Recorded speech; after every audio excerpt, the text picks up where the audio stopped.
इंचलकरंजी पहिल्या महापौराचे नाव निश्चित होऊन ही गुलदस्त्यात. इंचलकरंजीचा पहिला महापौर कोण होणार याबाबत चर्चेला उधाण आले आहे. स्थानिक पातळीवर हा निर्णय होत नसल्याने बुधवारच्या मिरज येथे बैठकीत महापौर निवडीबाबत चर्चा झाली. पहिला महापौर आवाडी की हायवनकर गटाचा याबाबत ही उलटसुलट चर्चा शहरात सुरू आहे. तर बैठकीत हायवनकर गटाकडून प्रदीप धुत्रे, तानाजी पवार, तर आवाडी गटाकडून उदय दातुंडे, राजू बोंद्रे, नितेश पवार यांच्या नावाची चर्चा झाल्याचे समजते.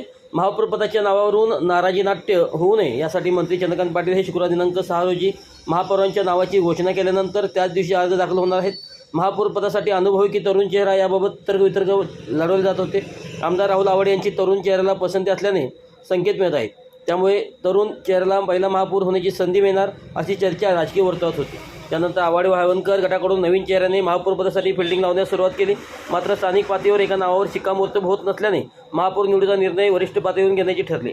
बुधवारी मिरज येथे मंत्री चंद्रकांत पाटील, आमदार आवाडे, प्रदेश उपाध्यक्ष सुरेश हायवनकर, माजी आमदार प्रकाश आवाडे, संघटन मंत्री मकरंद देशपांडे यांची बैठक पार पडली. यामध्ये इच्छुकासह तरुण चेहऱ्यांच्या नावाबाबत सविस्तर चर्चा झाल्याचे समजते. या बैठकीत महापौरपदाचे नाव निश्चित झाल्याचे मानले जात असले तरी त्याची अधिकृत घोषणा शुक्रवारी होणार असे समजते.